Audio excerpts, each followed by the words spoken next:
Next we move on electric field. Interaction between two charges is determined by Coulomb's law. How does the interaction itself occur? இன்ட்ராக்ஷன்ஸை பற்றி படிச்சிட்டோம். Coulomb's லா பற்றி எப்படி interactions நடக்குது அதை பற்றி நமக்கு தெரியணும். ஓகேங்களா? ஸோ அதுக்கு நம்ம ஒரு பாயிண்ட் சார்ஜை கன்சிடர் பண்ணிக்கணும். அதுவும் இன் ஸ்பேஸில் இருக்கிற மாதிரி இருக்கணும். Okay, next, if another point charge is placed at some distance from the first point charge, it experiences either an attractive or repulsive force. This is called action at a distance. ஓகேங்களா? So that means என்னென்னா, ஒரு point சார்ஜை வந்து நம்ம ஏதோ ஒரு ஸ்பேஸில் ஏதோ ஒரு இடத்துல ப்ளேஸ் பண்ணிட்டோம். இன்னொரு பாயிண்ட் சார்ஜை அந்த ஸ்பேஸ்லேருந்து ஒரு பர்டிகுலர் டிஸ்டன்ஸில் கொண்டு போயிட்டு வச்சிட்டோம். வச்சதுக்கப்புறம் என்ன ஆகும் அப்படின்னு சொன்னால், அது ரெண்டுத்துக்கும் நடுவில் ஏதோ ஒரு ஃபோர்ஸ் நடக்கும். That means both charges are same kind of charges அப்படின்னு சொன்னால் ரெண்டுத்துக்கும் நடுவில் ரிப்பல்சிவ் ஃபோர்ஸ் இருக்கும்.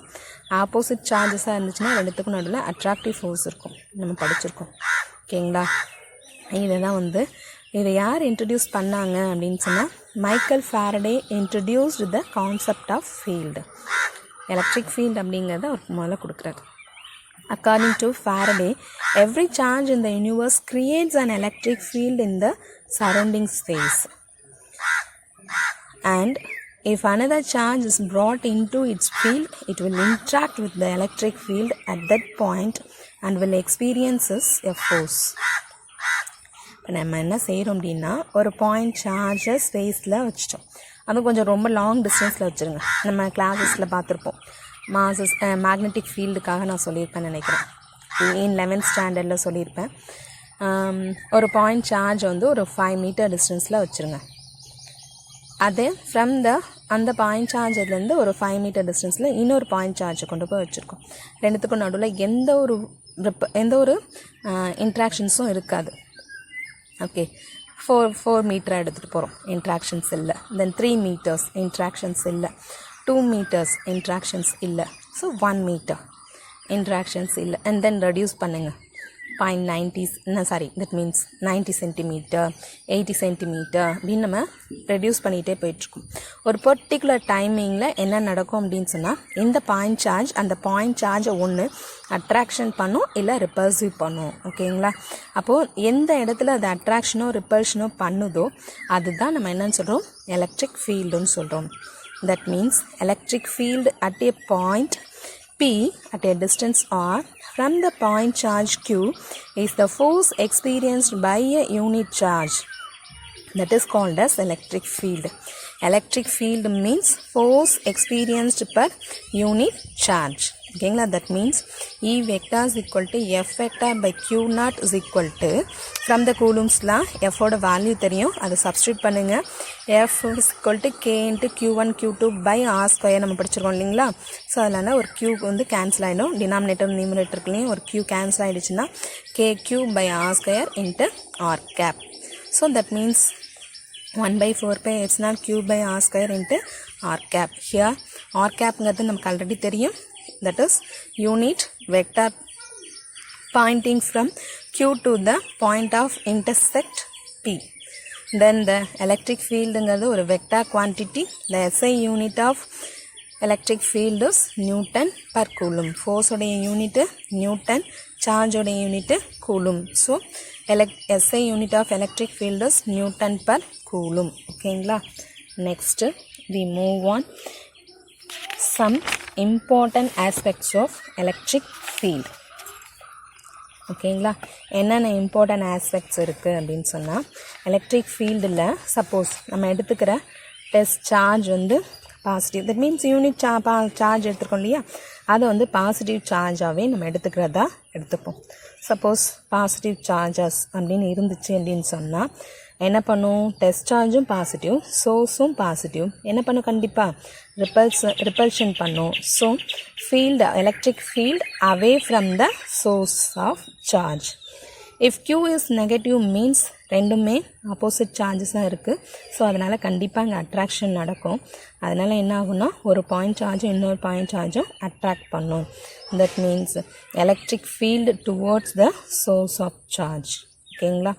தென் next one Coulomb's law in terms of electric field. That means நம்ம என்ன செய்ய போகிறோம் அப்படின்னு சொன்னால் எலக்ட்ரிக் ஃபீல்டை வந்து பாயிண்டில் பியில் ப்ளேஸ் பண்ணிட்டோம். அதனால் கிடைக்கக்கூடிய எலக்ட்ரிக் ஃபீல்டு நமக்கு தெரியும் force experience by the test charge. ஓகேங்களா. ஸோ அதை நம்ம எழுதுகிறோன்னா electric field is equal to F by க்யூன்னு எழுதியிருப்போம் இல்லையா. அதிலிருந்து F is equal to Q naught E vector. ஓகேங்களா. That means Coulomb's law in terms of electric field. ஓகேங்களா. This is second aspects. And third one என்ன அப்படின்னா third one வந்து test charge வந்து தட் மீன்ஸ் எலக்ட்ரிக் ஃபீல்டு வந்து test சார்ஜை depend பண்ணியிருக்கா source சார்ஜை டிபெண்ட் பண்ணியிருக்கா அப்படின்னு பார்க்கும்பொழுது electric field independent of test charge and depend on the source charge only. ஓகேங்களா. அண்ட் தென் ஃபோர்த் ஆஸ்பெக்ட்ஸ் என்ன அப்படின்னு சொன்னால் எலக்ட்ரிக் ஃபீல்டு வந்து வெக்டார் குவான்டிட்டின்னு நம்ம சொல்லியிருக்கோம். At every point in space வந்து எப்படி இருக்குன்னா அதுக்குன்னு ஒரு unique direction and then magnitude ரெண்டுமே இருந்துகிட்ருக்கும். அப்போ இந்த யூனிக் டைரக்ஷன் மேக்னிடியூட் ரெண்டையும் வச்சு நம்மளால் என்ன சொல்ல முடியும் அப்படின்னு சொன்னால் எலக்ட்ரிக் ஃபீல்டு வந்து டிஸ்டன்ஸ் இன்க்ரீஸ் ஆக ஃபீல்டோட வேல்யூ டிக்ரீஸ் ஆகிட்டே இருக்கும். ஓகேவா. அதான் எக்ஸாம்பிளுக்கு சொன்னேன் இல்லைங்களா 5 மீட்டர் டிஸ்டன்ஸில் சோர்ஸ் சார்ஜை வச்சோன்னா அப்போ எதுவுமே அட்ராக்ஷன் ரிப்பல்ஷன் இருக்காது. அப்போ டிஸ்டன்ஸ் வந்து இன்க்ரீஸ் ஆச்சுன்னா எலக்ட்ரிக் ஃபீல்டோட வேல்யூ டிக்ரீஸ் ஆகிடும். அப்போ நியர்பையாக 2 பாயிண்ட் சார்ஜை நம்ம வச்சுருக்கோம். மேக்னெட் எக்ஸாம்பிளுக்கு எடுத்துக்கோங்க. நம்ம டெஸ்ட் சார்ஜ் நமக்கு எக்ஸாம்பிள்ஸ்க்கு எடுக்கிறத விட இதுக்கு வந்து மேக்னெட்டை வச்சு அதுலேருந்து நான் சொல்கிறேன். 2 மேக்னெட்டை பக்கத்தில் வச்சுக்கோங்க. எப்படி இருக்கும் அட்ராக்ஷன்ஸ் அதிகமாக இருக்கும். ஓகேங்களா. ரொம்ப தூரம் எடுத்துகிட்டு போகும்போது என்ன ஆகும் மேக்னெட்டிக் ஃபீல்டோடைய அந்த இன்ட்ராக்ஷன்ஸ் வந்து குறைஞ்சிரும். லைக் தட் எலக்ட்ரிக் ஃபீல்டும் அப்படி தான். டெஸ்ட் சார்ஜை பக்கத்தில் வச்சுருக்கும் பொழுது அந்த இன்ட்ராக்ஷன்ஸ் அதிகமாக இருக்கும்.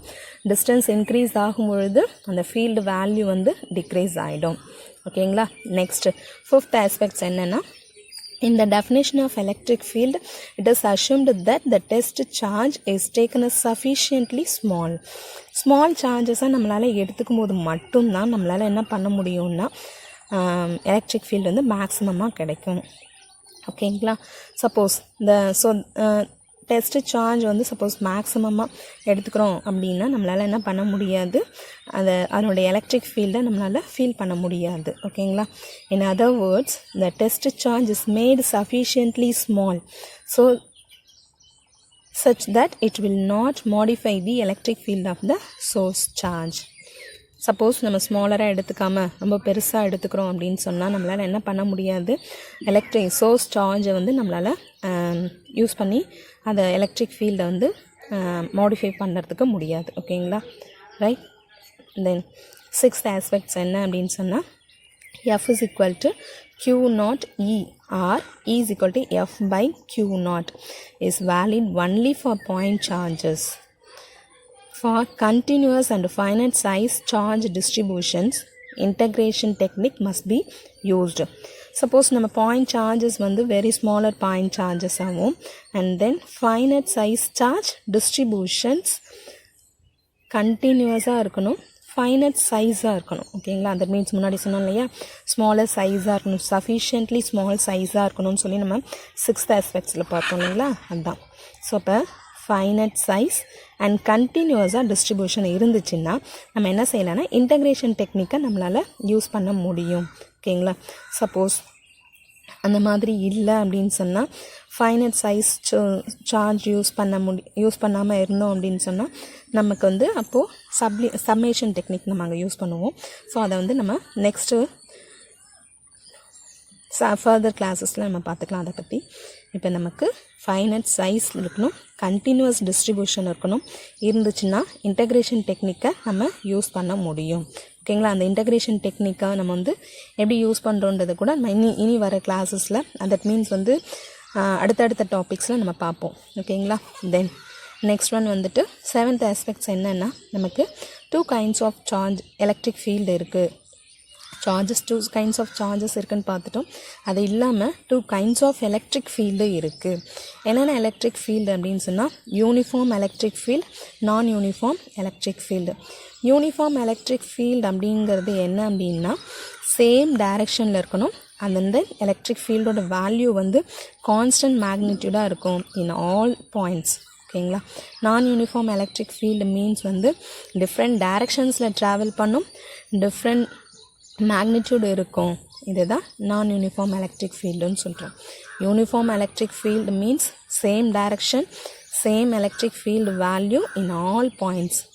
நான் uniform electric field means different directions, different magnitudes ரெண்டுமே கூட இருக்கும். அதாவது டிஃப்ரெண்ட் டைரக்ஷன், டிஃப்ரெண்ட் மேக்னிடியூட்ஸ் ரெண்டுமே சேர்ந்து கூட இருக்கும். அதுதான் நான் யூனிஃபார்ம் எலக்ட்ரிக் ஃபீல்டுன்னு நம்ம சொல்கிறோம். ஓகேங்களா. So electric field created by a point charge is basically a non uniform electric field. Electric field வந்து நார்மலாகவே எப்படி க்ரியேட் ஆகும்னா நான் யூனிஃபார்ம் எலக்ட்ரிக் ஃபீல்டாக தான் க்ரியேட் ஆகும். திஸ் நான் uniformity arises both in direction and magnitude. ரெண்டு டைரக்ஷன்லேயும் இருக்கும், மேக்னிடியூட்லேயுமே நான் யூனிஃபார்ம் எலக்ட்ரிக் ஃபீல்டாக தான் அது க்ரியேட் ஆகும். ஓகே. அதுக்கப்புறம் எப்படி இருக்கும் டுவோர்ட்ஸா அவேவா அப்படின்னு பார்க்கும்போது electric field is radially outward and the magnitude changes as distance increases.